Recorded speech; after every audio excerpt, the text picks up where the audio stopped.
Hello， 大家好，我是 Z， 欢迎来到 Z Channel 的321系列，结尾有彩蛋哦，不要错过。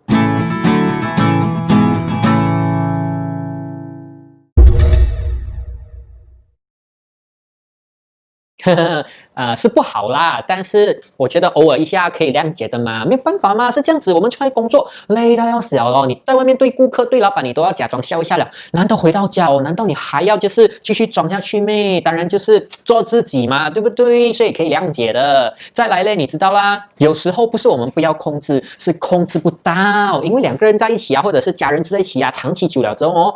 摩擦难免的嘛，你有你的习惯，我有我的习惯。当这样子事情发生的时候，吵架咯，脾气出来了咯，一点点偶尔我觉得是 OK 的啦。而且你知道啦，家人嘛，熟了的话，哎呀，大家会明白的，是不是？其实我觉得不应该对家人有脾气耶。你想一下，他们就是我们至亲的人，可是我们却伤害他们，这样子对咩？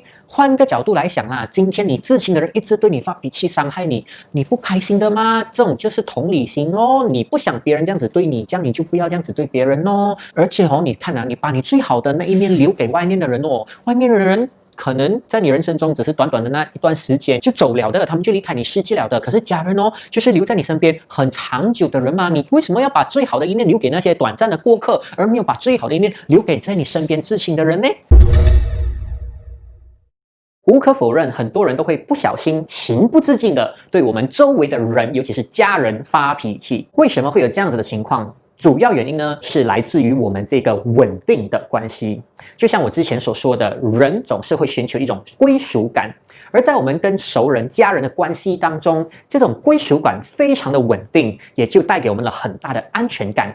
而这种安全感就是出自于你不需要担心这个关系会破裂。想象下，如果你今天对朋友发脾气，你会担心说，这个朋友可能你会失去他。但是在家人里面呢，你就没有这样子的担心，因为你知道家人永远是家人，他不会因为你闹了脾气之后断绝关系等等的。而且当我们对外人发脾气的时候，很多的情况下其实会带给我们比较大的影响，比如影响到你的工作，影响到你的收入，错过迁升的机会等等。因此我们会更加小心的处理我们与外面人的关系，不会轻易的对他们发脾气。而跟家人因为真的太熟了，然后即使你做的再差的也好，他们也会包容你，不会特地的去攻击你，到处把你的坏事散播出去。所以呢，我们就有了非常强大的安全感，而这安全感呢，就会让我们的意志力放松，从而不会对我们自己的情绪有更加多的控制。但是这并不能成为我们可以对家人发脾气的理由，因为它根本就是错的嘛。为什么我们要去探讨可不可以有这件错事呢？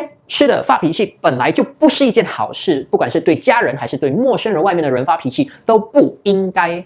所以重点根本就不在于我们可不可以对家人、熟人发脾气，重点是应该在于我们如何管理自己的脾气。所以你本身如果是一个比较脾气暴躁，容易对家人发脾气的，不要再找理由让自己觉得自己可以对家人发脾气，或者说家人可以容忍你，而是应该开始对自己的情绪管理、自己的脾气下手。因为真正的敌人并不是他们，而是你的脾气。好啦，今天的分享就到这里。如果你身边刚好有这样子的人，記得把這些視頻轉發出去，讓他們看到。對屋企人或者係對為人，你都應該有要心平氣和嘅同佢哋講嘢。